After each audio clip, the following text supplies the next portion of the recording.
I go, isn't there a fucking even a Holiday Inn around here or something? I go, I'm staying here. I'm not a fancy pants, but dude, fuck, man, it's like a motel. Right. It's like a fucking motel. And he's like, well, nobody else complained. I had them stay there. They loved it. Now I'm fascinated. Right. Now I'm like, who the fuck could have been before me? You know what I mean? So he goes, I had Matt Hughes out here. I had Mark Coleman. Wow. And he named a Brazilian. I go, okay, so basically 2 hillbillies and somebody who grew up in a favela. I go, what the fuck, man? I go, dude, I'm not judging anybody. I don't need the Ritz. Right. You know what I mean? And this was Matt Hughes after the accident, so it's even worse.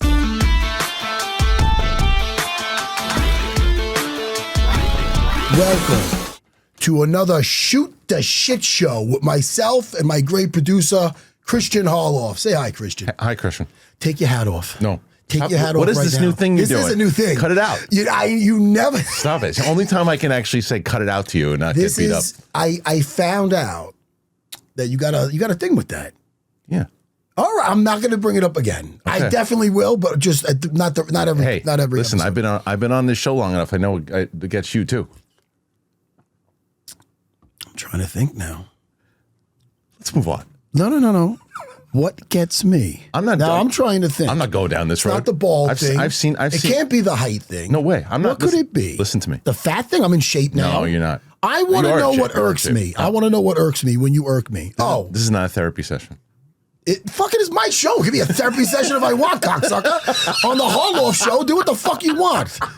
I'm sorry, dude. I love it. Later on, tell me what irks me. All right. But hey man, I just got back from Wisconsin. How was that? It wasn't England. No. No, listen. What does that mean? Is that a good or bad? Listen. Have you ever been before? Wisconsin? Yeah. I might say no, but you know, I know I did a show in Minnesota for looking for a fight. So nothing that stands out. Nothing. It just doesn't. Yeah. Right. I mean, I might have before I thought of looking for a fight. I would have said no. But you never fought in Wisconsin or anything. No. Okay. But anyway, listen. Rob, who took me out there, he was a black belt. Call him Jedi Rob. When I do these things, you know, I don't like to leave the house. Right. I go to my school. I come here, hang out with you. I go to Talio's, and that's pretty much it. Yeah. That's all I do, you know? So these guys, when they ask me to do seminars, I get like inquiries a lot, but I don't like to go anywhere. So the guy in England asked me like 2.5 years ago. Oh, wow. Yeah. And, you know, over that time, they were persistent, but not annoying. And Mikey, I love that guy. Him, Rachel, and his daughter, Gracie. Mikey's the one that picked you up on the side of the road. Yes. Right. Saved me after the Uber driver, that disaster. So, and Mikey's, he's cool, man. Right. Cool as hell. Oh, we had a good time. Yeah. That's why I ended up in an Uber. We're having too much of a good time. Right. So, you know, Wisconsin, now this other guy, Rob, nice guy. This is the guy from Wisconsin. This is the guy. Where'd you meet this guy? Yeah. This guy hit me up through Instagram. Okay. He runs Inner Strength out of, it's a martial arts school out of something, Wisconsin. I forgot the exact town. I should know. I just got there. Superior? I'm not sure. Anyway. He's been hitting me up for like 7.5 years. Holy he told me. So I go, you know, and both of them in the spring, I go, all right, let's do it in the fall. And then now we're here. So I go and I do them. So sometimes when I go to these things, you know, in England, I was in a cottage. Right. It was something out of like Willy Wonka, the street. Outside in the yard, in the morning, I'd sit there with my coffee and just look outside. It looked like Lord of the Rings. Like being in a movie, yeah. It was like being in a movie. And then sometimes you're in an Econo Lodge on the fucking side of the highway. I mean, in Wisconsin. So my point is, you know, you take the good with the good because listen, I brought my VR with me. Oh, good. You know? So that's all it was, and teaching. Yeah, it's teaching. And then I went to an MMA event and I, you know, shook hands, kissed babies, all that type of stuff. You know, a lot of pitches. Good fights? With the fans.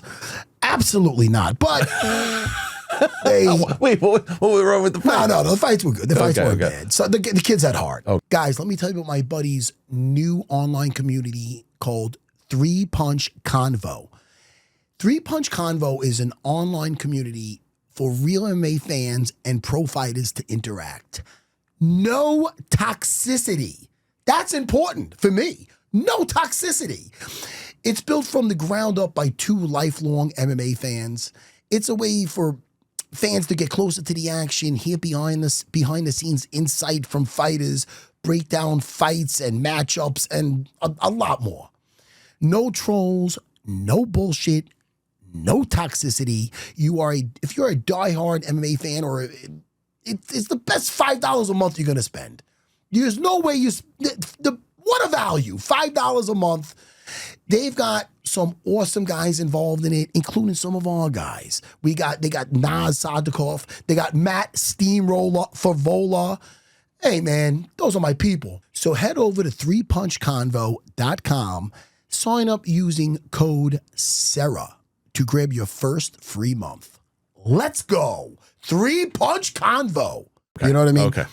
I knew what I was teaching the next fucking day. Right. How to get the fuck out of mount. How to just do certain things where I had certain things set for my seminar, and then some of the guys fought that night, and I'm like, we gotta bring it back. I'm sure that's beneficial though to see like the mistakes and stuff. It was good. Yeah. It was good. I'm not. No, I know. I'm just saying. I'm not shitting on the fighters. Man. No, there's an amateur show. Right. It's an amateur show. Yeah. And he's the promoter, and he's also he also does the ring announcing, and he does everything. This guy Rob's doing it all, you know. And he's a very nice guy. But you know me. Yeah. You know me well now. Yeah. I'm pretty much an open book. Yeah. So you don't bullshit. I get confused easily too. So I was talking to both these guys around the same time in spring, and I set this up.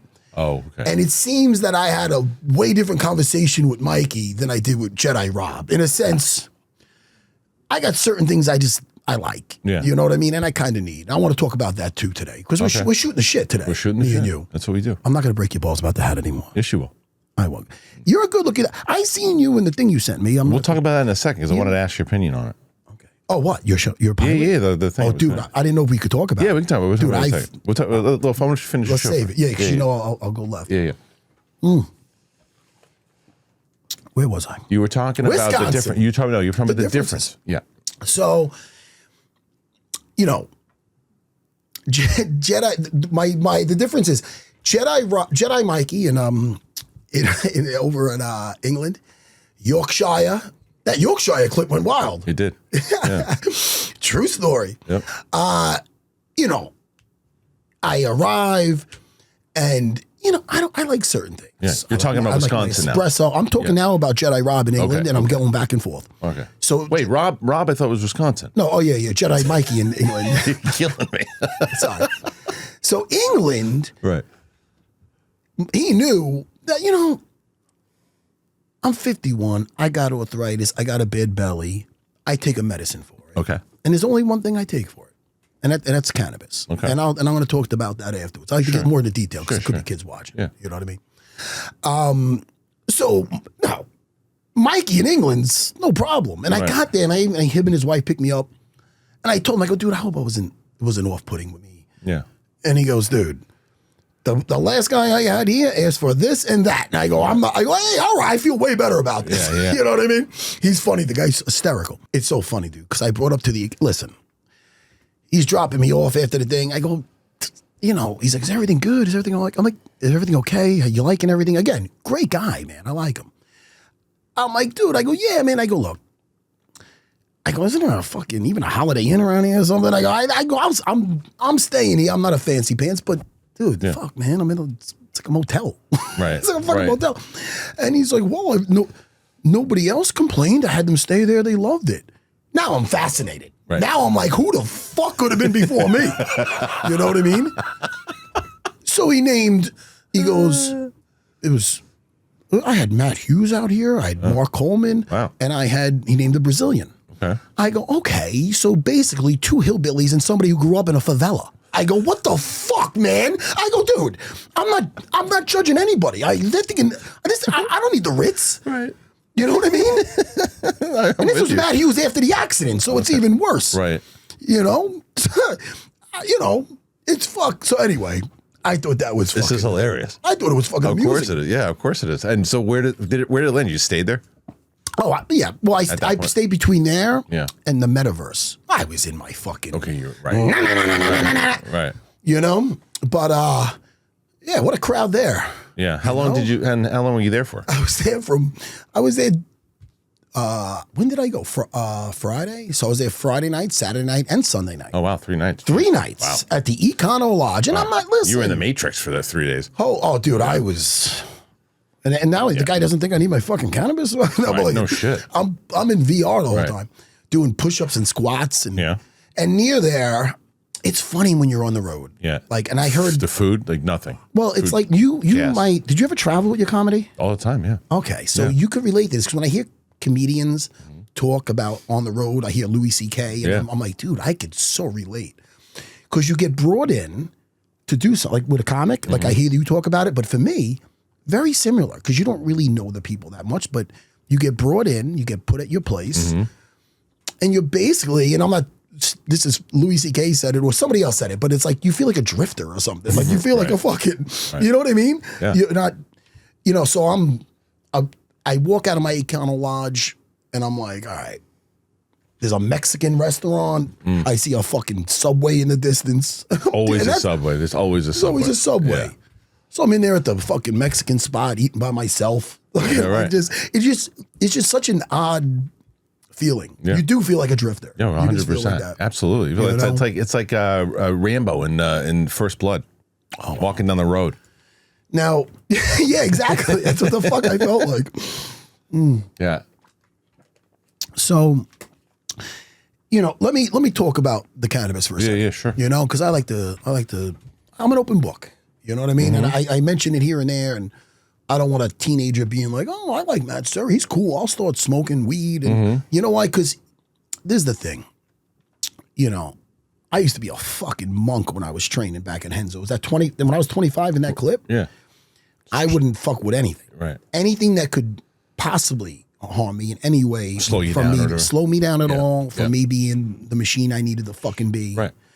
I didn't mess with anything. I hardly drank unless once in a while I went out with the guys, but not really, man.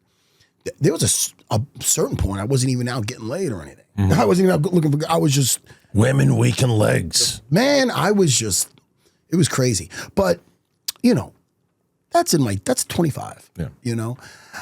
Now at 51 years old, I got fucking arthritis. I know it sounds pathetic. I'm dangerous as fuck still. It's part of it. But, I got some arthritis. And as you know, and why I'm on 2 hours sleep again, I have ulcerative colitis. When I got diagnosed with that in my late 30s, all right, the doctor, and this is why I don't trust fucking doctors. I don't go to this doctor anymore. My mother went to him, and it's funny, and she ended up getting colon cancer, but she called him Dr. Little Hands, and she goes, because he had little hands, and my father would always make a joke like, that's good, because he has to go inside your ass, My father's hysterical. So anyway, Dr. Little Hands told me after a colonoscopy. Dr. Little Hands. Perfect. That's great. Perfect job for him. Yeah. He told me, look, to help your ulcerative colitis, I can give you a pill that I recommend. He goes, it could affect your liver, but it wouldn't affect your liver for many years. Right. So I don't fucking think so, man. Right. I'm 51 right now. I'd be sitting here with liver problems or something. And so that turned me off from that. So the only thing that really helps me is the cannabis. Okay. So, and just a little bit about my whole view on just drugs in general. I don't judge anybody, but I do know myself and I know my personality. And I said this before, I think I said it on here about my pizzeria bosses. I might have said this, or I might have said it on Unfiltered. UFC Unfiltered, if you like MMA, check out that podcast with me and Jim Norton. I get that. That's like a Twitch with me. Of course. But, when I was 17 years old, I worked with at Pizza Amore, the famous Pizza Amore, where the incident happened that changed the course of my life with that street fight. And Nikki and Louie, who I love very much, and Louie passed away a couple of years ago now. Jesus. But I used to go away with Louie skiing and camping. But I love those guys. I was 17, they were 36. Twins. Funny fucking guys. You know, they would talk to me a lot, you know. I was 17 delivering pizzas for them.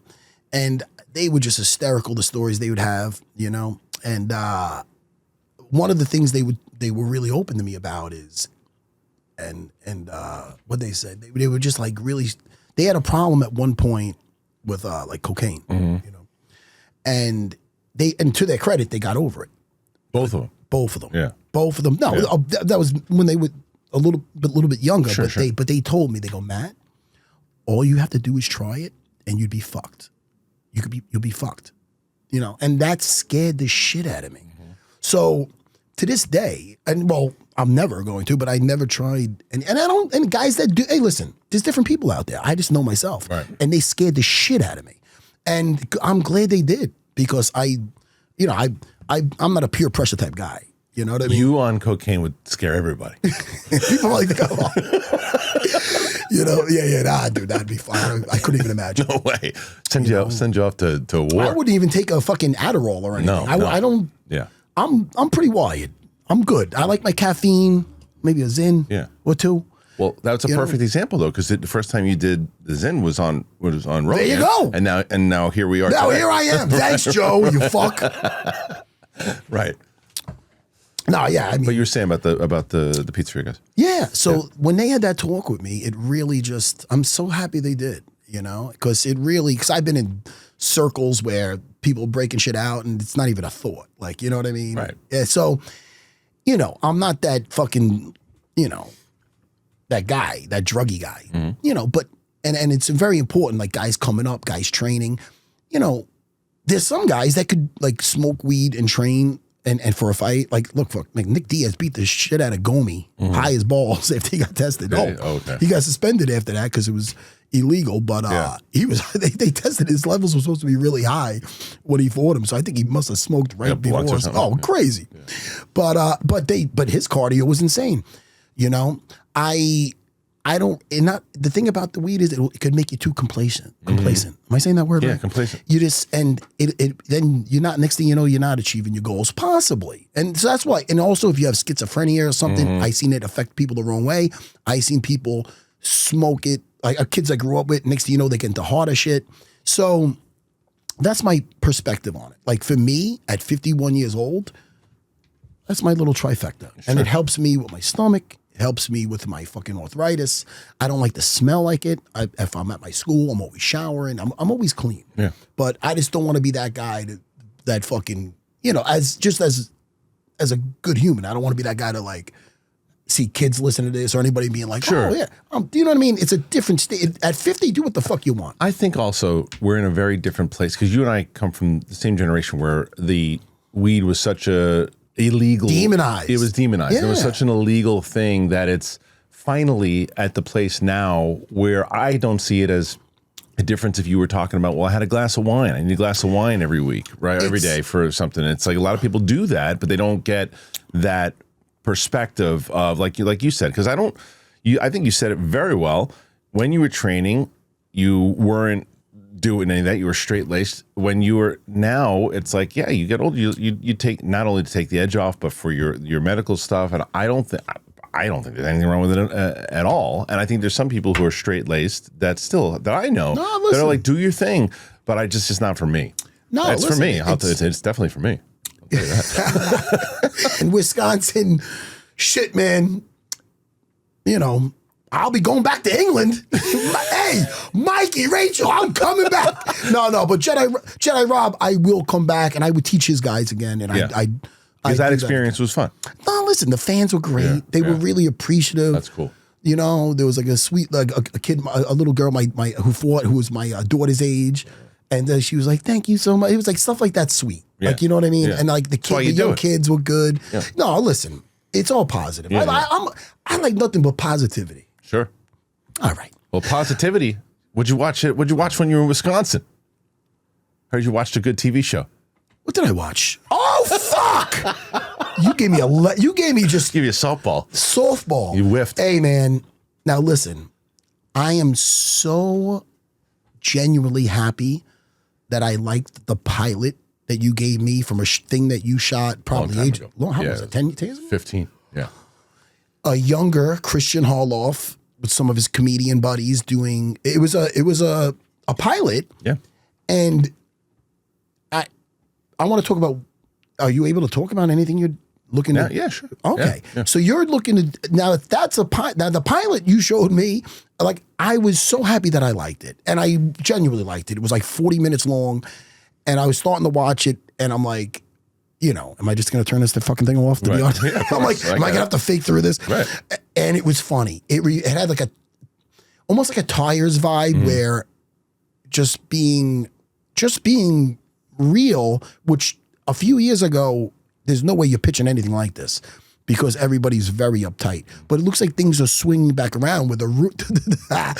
I'm thinking of the little kid dancing. And, Yeah. You know, he's bringing sexy back. Yeah, just some of the lines were just, what is he doing? You're like, what is he saying? Now, listen, it was great. It was great. The dynamic. Got some side boob in there. Pervert. Did you have some side boob in there? Yeah. I just love the comedy. Yeah, there was a lot of... My wife watches the show. I'm only fucking around. Yeah, there were a lot of... Eliza Schlesinger, who huge comedian now. She was in that too. Rick Ingram, Comedy Store guy. He was in it. Well, so it was a lot of fun. What are you now? You're not pitching that again. No, that show is funny because that show, the premise of that show, first of all, I was a lot younger, and second of all, there was, and that show was way before this show, but there was a show similar that came out. I guess Pete Holmes, I guess the comedian's name, who did something close to that, and Searching. I don't know if that was the name of it. I can't remember, but he did it like 5 years later. But so Apatow produced it. So it's like whatever, that premise is over. But we're doing a new campaign for a Kickstarter now for a new pilot. What the premise, or can't even go over it? I can go over the premise. It's essentially there's it's like an ex-comedian who was on. He was about to pop and be like the next big guy, and at the time he got himself involved with a woman who was on Saturday Night Live, and she was the next big thing. They were married for a little bit. It blew up. 20 years later, they're divorced, and he's doing a podcast. It's kind of failing. She is doing like streaming movies. It's not really working out for her too. And then she's forced to kind of promote her movie, their streaming movie, on his podcast. It goes really shitty, viral. And then they're kind of forced to host a show together. It's called Excommunication. That sounds fucking excellent. Yeah, so we're putting on a Kickstarter. I can't announce yet who the director is. We have a director and producer attached, and then once we get to it, we're gonna wait. Is this in any kind of stages right now, or is this? It's already. Come on, man. Yeah. Dude. So I got director, producer attached, and then we're putting together the Kickstarter for it, and then. I already told you I've got ideas for you too. Once it's done, I'll talk to you a little bit more about it.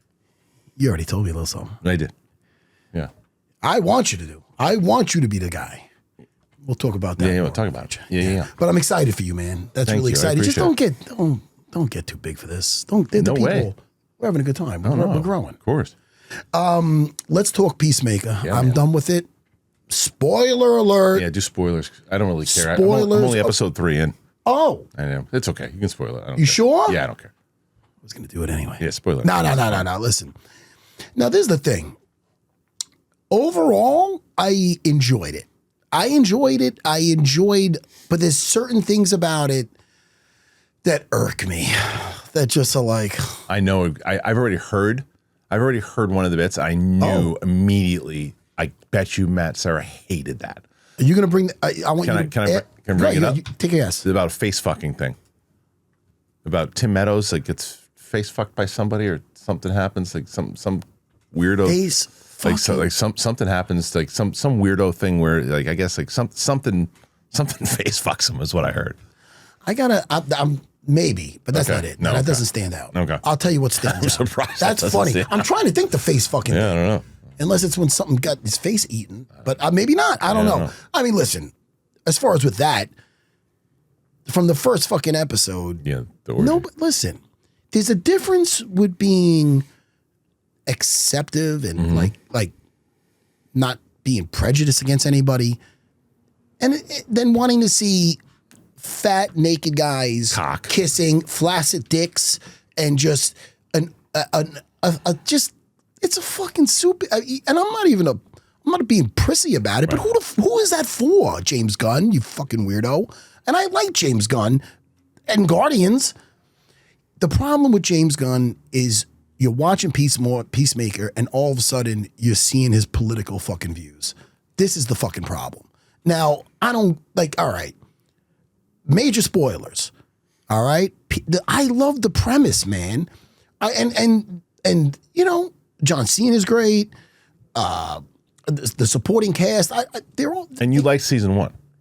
I like season 1, but there was some of this in it also. Oh, okay. Some of the dialogue and this and that. It's, for instance, you know, we're going to talk about it a little bit. Peacemaker, he finds an alternate universe. You know, the what do they call that? The pocket universe. Yeah. Oh no, whatever it is. Whatever, alternate universe, alternate timeline. You know, just alternate timeline.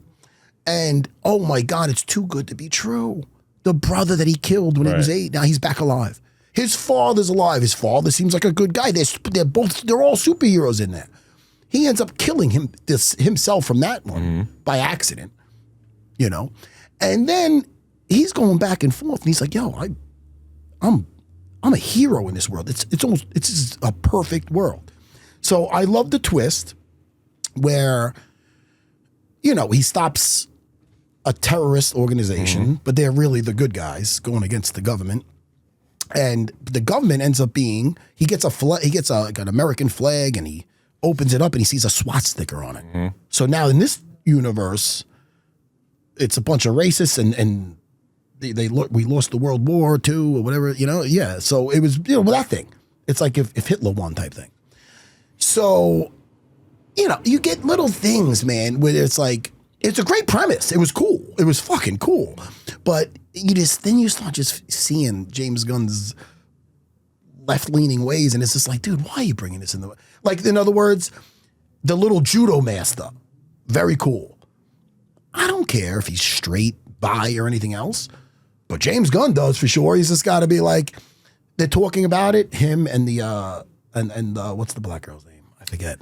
But, you know, they're talking about being in that world because he was fighting him and he followed Peacemaker through with the thing. He's like, you know,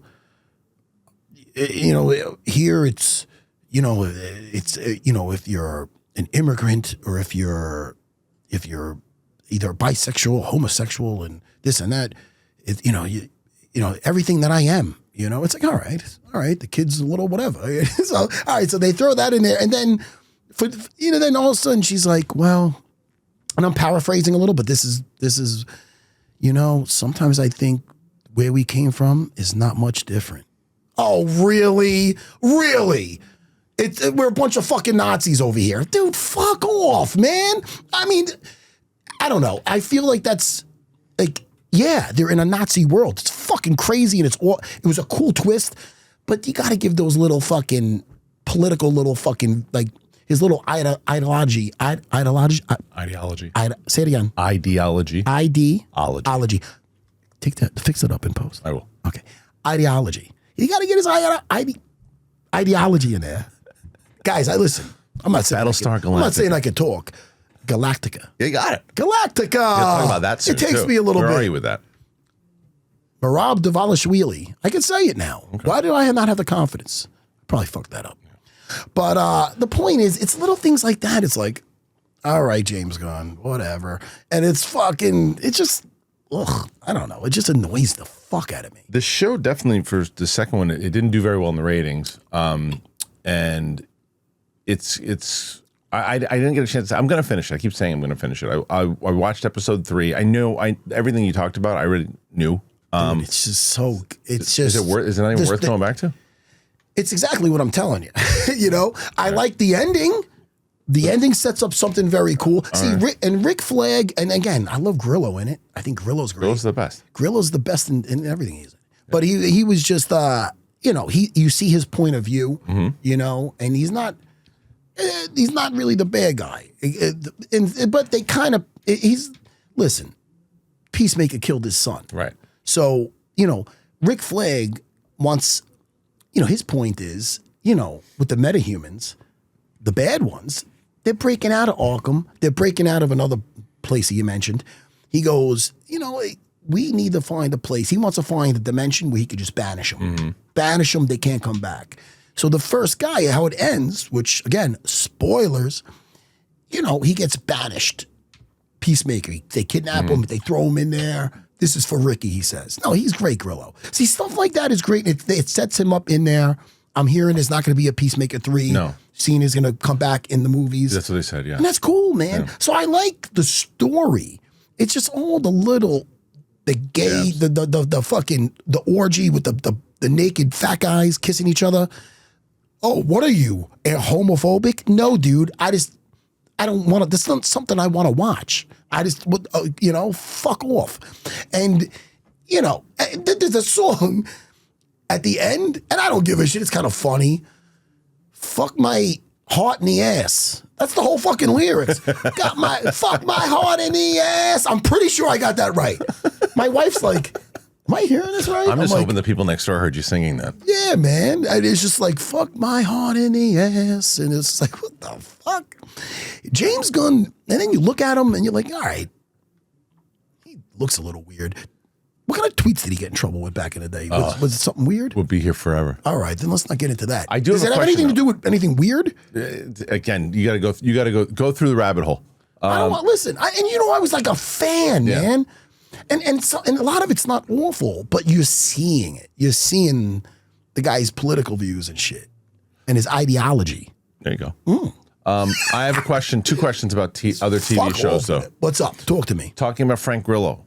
Did you? I'm watching Tulsa King. I was going to ask you, did you watch the newest season? How far into it? How many episodes am I in? I'm like at least 3 or 4 episodes in. Pretty good so far? It's good. Okay. That's fun. I like that show. Sylvester Stallone, man, he's good. Yeah. Comes up with great back and forth. He knows how to play a boss. And this is a great role for him. And Frank Grillo's great in it. Frank Grillo doesn't get outfit. He's a fucking guy in there. And with this, there's no bullshit. They own a weed place. They fucking do it. He's a gangster. It's a little over the top and how they just kill people left and right type of thing. But, it's fun. It's like I'm not sitting there like, oh, you're right. America is bad. It is not. This is kind of like the Nazi world. It's not that much different. Oh, really, James Gunn? You're doing pretty good here. So you're more upset about it in the fact that you don't find there's a place for it in this. There's a time and a place, right? Yeah, there's a time and a place. This is a comic book movie, man. Why don't we have some bad people, getting dealt with some good people? There's evil out there. Deal with it, man. Tough choices. You know what I mean? Sacrifices. Why are you dripping this shit in? And I don't give a fuck about the lesbian couple breaking up and getting together. No. They're having a hard. If it was a guy and a girl too, it'd be like, what the fuck? This is like, what are you doing? This is slowing down shit, and it's boring as fuck. And he's doing it just for the community. Go fuck off, man, dude. The Guardians was great. The Guardians was great. And you liked Superman. Superman, I did like. Yeah, I did like Superman. Superman was fun. Yeah, you know what I mean? And all right. So Tulsa King, the other one, I think I told you about this show. I don't know if you've been watching it, and if I didn't tell you about it, you should start watching it. It's on HBO Max. It's called Task. Okay. It's Mark Ruffalo, and it's a story. Basically what it is it's crime, and so there's these guys are ripping off these bikers who are these drug dealers, and so these guys are ripping them off, and shit goes crazy, and like something really bad happens in one of the heists. And then Ruffalo is assigned at the FBI to put together this task force to hunt them down, and it's phenomenal. It's phenomenal. It's my favorite. It's probably my favorite show on TV right now. It keeps you interested. Oh, it keeps you locked in. It's called Task. Task. I think somebody told me about it. It's one of the best shows on TV right now. Really? Yeah, it's awesome. You should watch. It's only like 7 or 8 episodes. All right, man. Yeah, it's great. I'll check something that to watch with my wife. My wife really likes it too. I'm watching Taboo also. Which one's that? That's with Tom Hardy. Oh, it's old school. Old school. Yeah, it's about 10 years ago? Yeah, man. I turned my Jedi Abe onto that. He got through it already. He loved it. Yeah. That's why he's big on it. And he turned me onto a documentary, Catch as Catch Can. I think that's what it was called. It's about catch wrestling on Prime. Okay. Maybe not your cup of tea, but definitely cool. It has Josh Barnett in there. They talk about Gene LaBelle. Oh, that's fun. Call Koch, is it? Judo Gene? Judo Gene LaBelle. You know, I've interviewed him once. So big fan. So it was a pseudo interview. I used to co-host the late great Roddy Piper's podcast with him when my buddy Steve Simone was co-hosting. Steve would go out of town to do stand-up, and he said Roddy would like you to co-host with him. So I would co-host Roddy's thing with him, and Judo Gene was like his sensei. So Gene would come in, and I just remember being in awe listening to Gene's stories with Roddy. Oh yeah, yeah, it was great. Oh no, he was a badass. Like, yeah, he was. You know, he fought an MMA fight versus a guy named Something Savage, and the guy was a boxer, and he was in a judo gi, and he was taking him down. It was like, this is way before the first. He taught Ronda Rousey.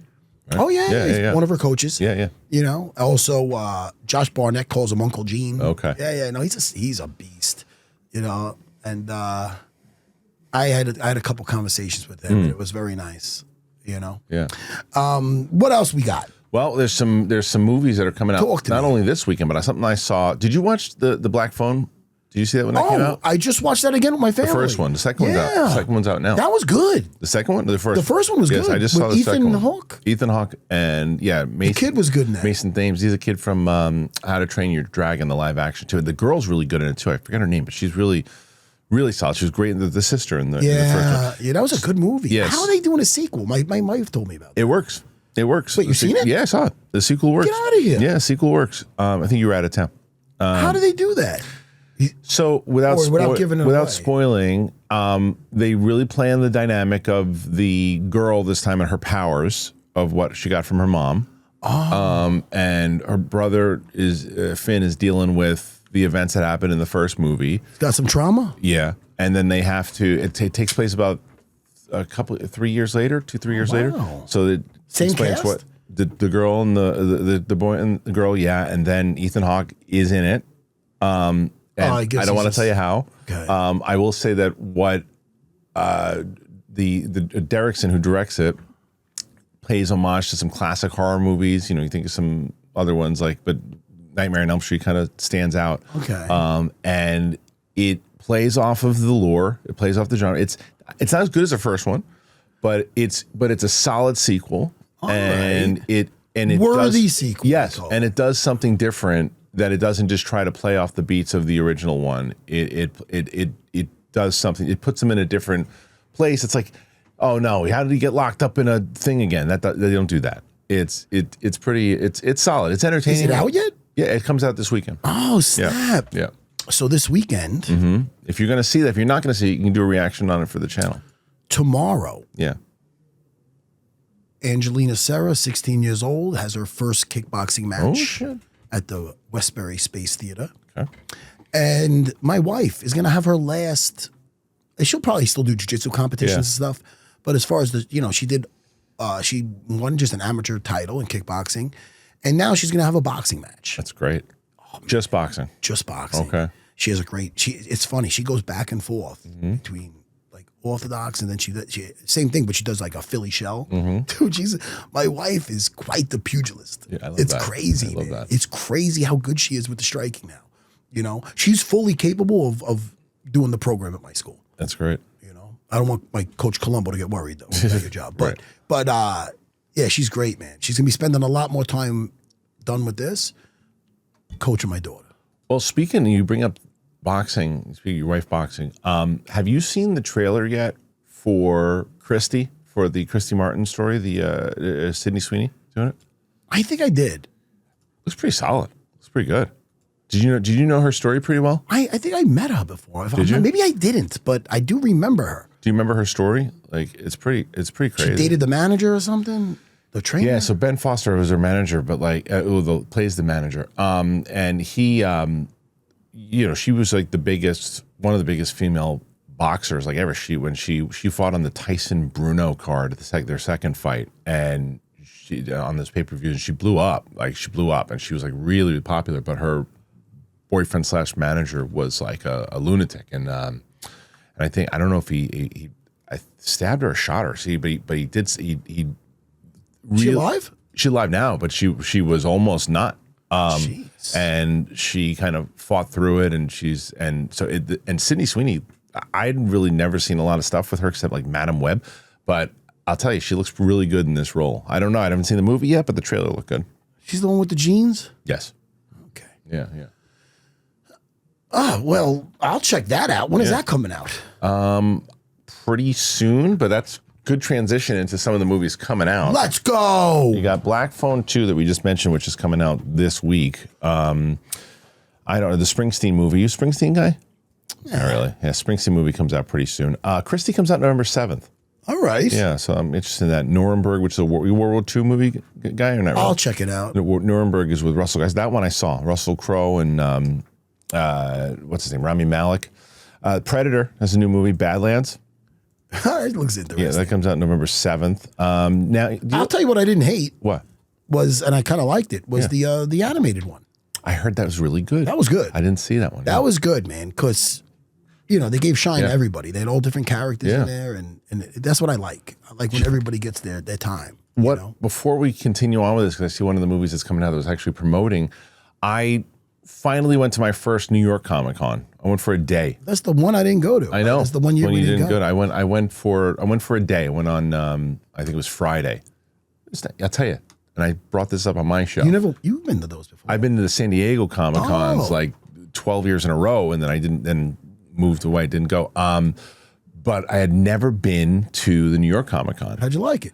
I can tell you that what I did like about it, it is the only Comic Con floor that smelled good. What are you talking about? They bombard the floor with like food smell.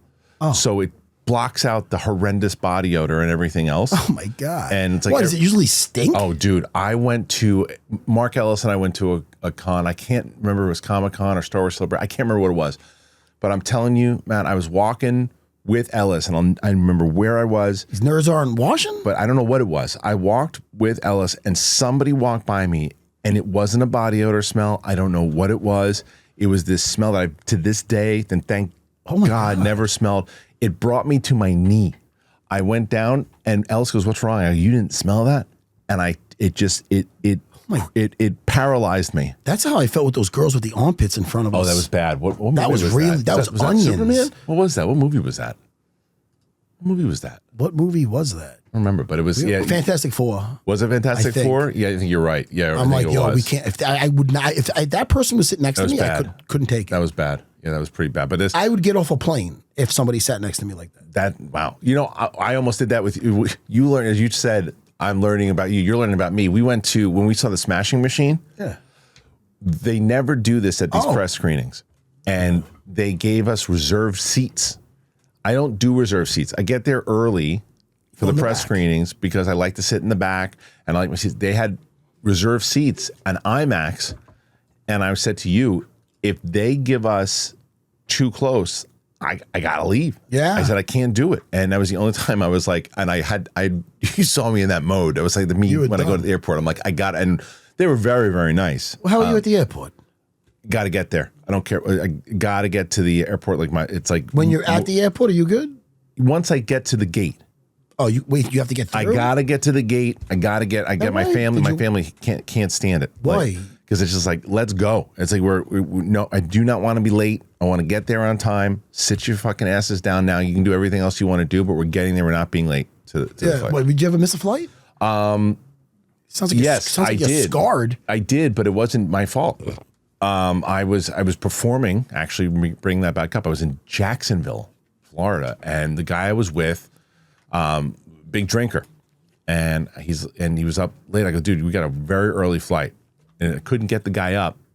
Oh. And we wound up missing the flight. But that was really one of the only. You mad at him? Nah, I didn't care. He paid for the flights anyway, so it didn't matter.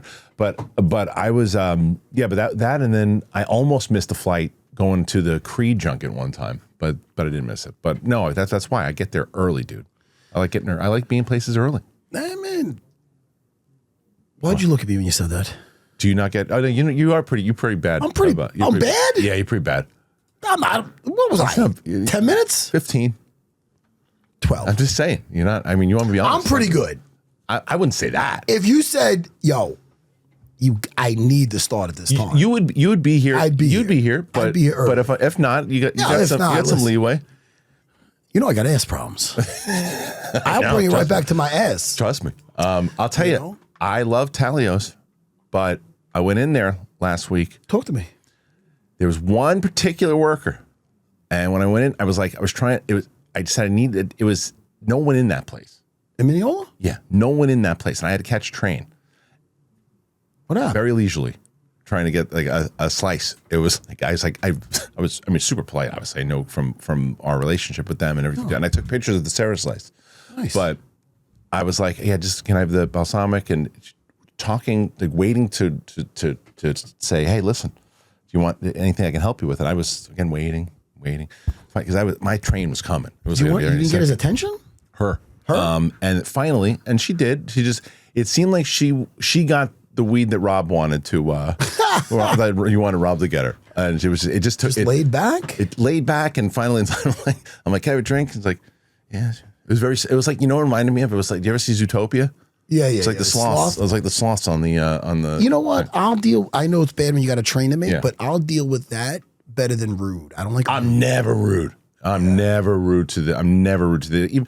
Even so, I was like, thank you. I would expect. Well, the person that she wasn't rude. Yeah, she wasn't rude. No, she wasn't rude. She was just taking. I felt she was in her place, like in her house, and like I asked her like if I could have a glass of water, and she's like, eventually. Rob just told me there was a guy at Massapequa.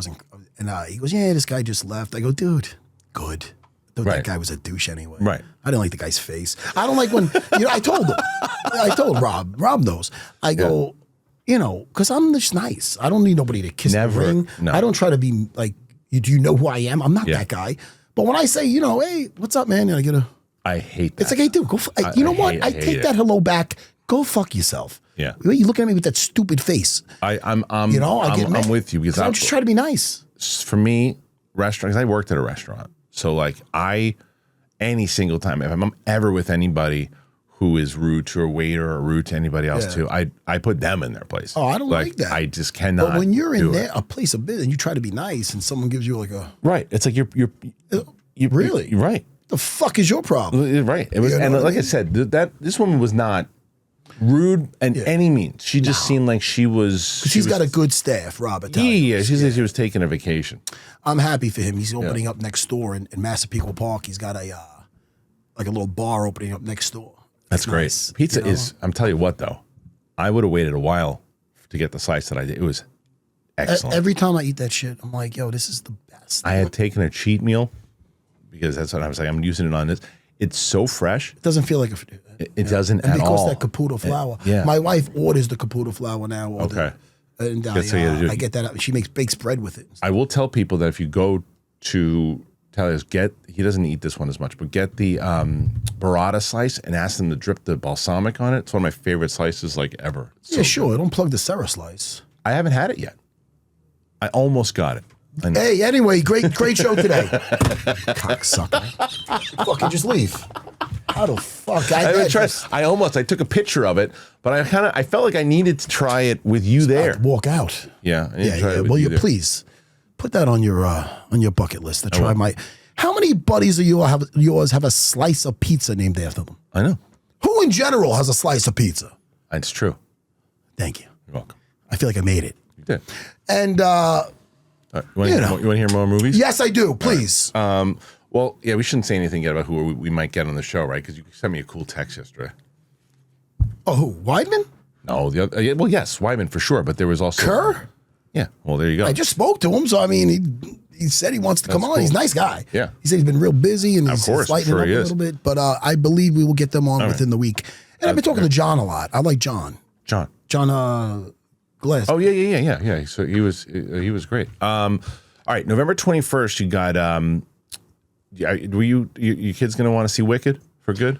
Wicked? Yeah. Oh shit! I got a movie to talk about. What you got? Did you ever see the movie? Now listen, I'm giving my wife a thumbs up. Remember, right before the show started, you what I asked her did? what you saw. I asked, I go, what did we watch? Yeah, you watched the movie. I don't know how I never found this movie. Can you give me before you? And I have no idea what you're about to say. I think I brought it up to you. That's why I don't think I brought it up on air. Okay, well, give me some actors in it. I'll see if I can guess. Thor. Oh yeah, okay. No, Cabin in the Woods. Great movie. When did that come out? I'm gonna guess, and I'm gonna say 2010. Let me see. I was gonna do Ask Siri. Ask Siri. Ask Siri. See what she said. Hey Siri, when did Cabin in the Woods come out? April 13th, 2012. 2012. Okay, so I'm 2 years off. Let me tell you about this movie. Josh Whedon did it? Joss Whedon, I think, wrote it. I don't know if he wrote it. What a great movie. I think it was Derrickson, actually. What a great, not your typical horror movie. Cabin in the Woods. I heard about it. Drew Goddard directed it.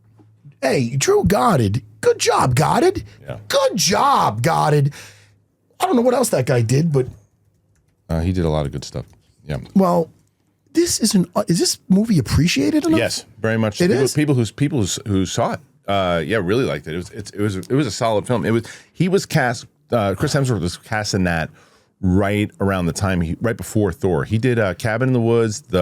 He wrote The Martian but let's see, director.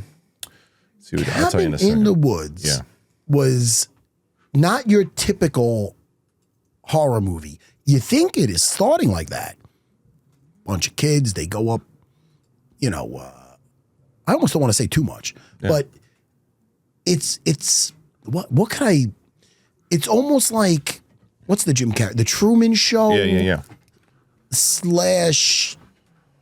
/ prophecy type, world ending type scenario. I'm not even explaining it right. But it's wacky. It's different. Yeah. There's twists. The whole time you're watching it, like, who are these guys?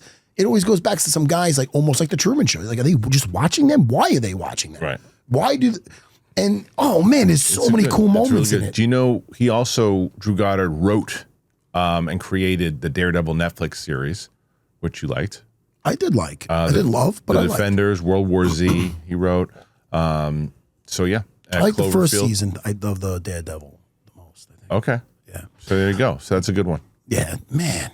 Yeah. But Cabin in the Woods, I couldn't say enough about it. And did I bring up the 13th Warrior recently? If I did, please stop. That's with Antonio Banderas? Man, I told my Jedi Abe to check that out. He enjoyed it.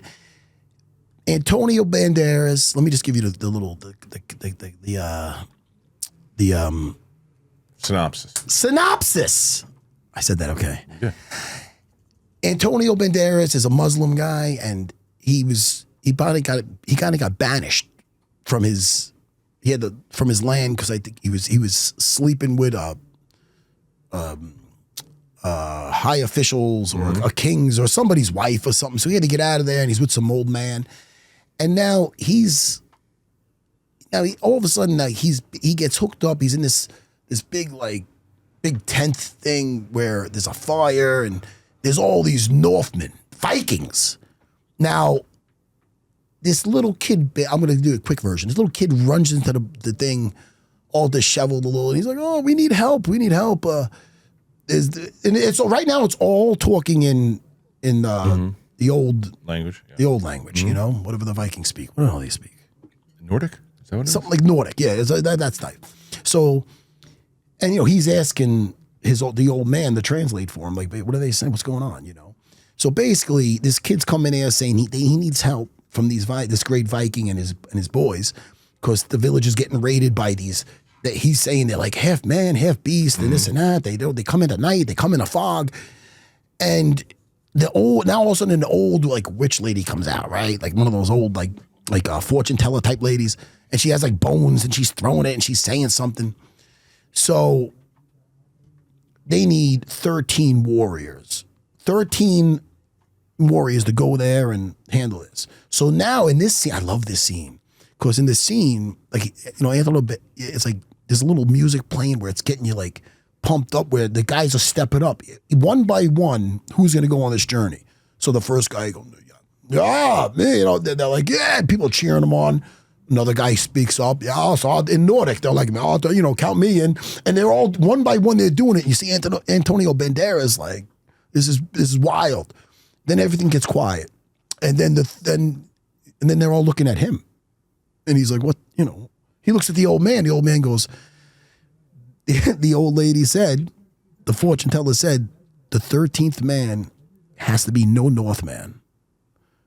So he's like, what are you saying? What are you know? So now he's with them on this adventure, and it's a simple thing. They got to go. They got to protect the village. They got to go see what's up.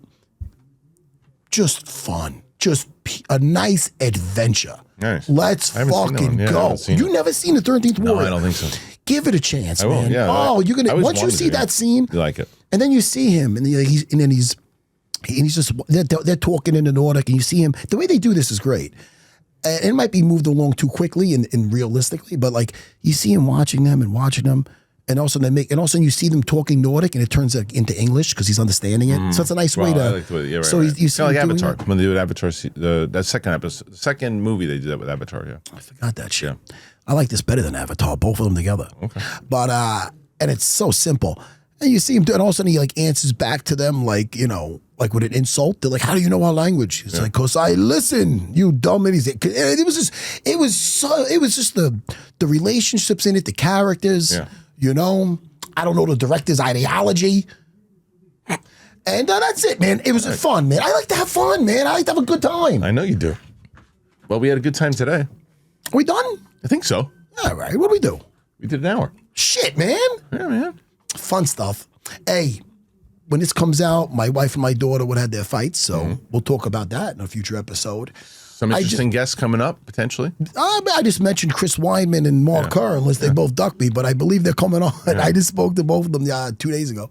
Chris yesterday. I was going to have Chris on this morning. Oh, okay. I don't know if you saw the text. No, I didn't. Yeah, I was going to tell you if I get in touch with him, I'll give you his number. But do you read my text at all? If you sent me yesterday, I did. If today I didn't. I know you did. Yeah. You're a great producer. Thank you. You know, so he was going to do it today, but he had to be at training. He had to train by 11. So he's like, can I do it in the car? I go, nah, man, I need you to sit down a little bit. So, because he's going to be fighting Anderson Silva in a boxing match. Holy moly. Yeah, we should definitely talk about that. You know, so we're going to get him on. We're going to get Mark Kerr on and some of my old buddies. I got to do some VR again. Yeah, we do that soon. I'm doing it in like half an hour. Well, soon. On here for everybody. Gang, stay humble yet dangerous. See you next time.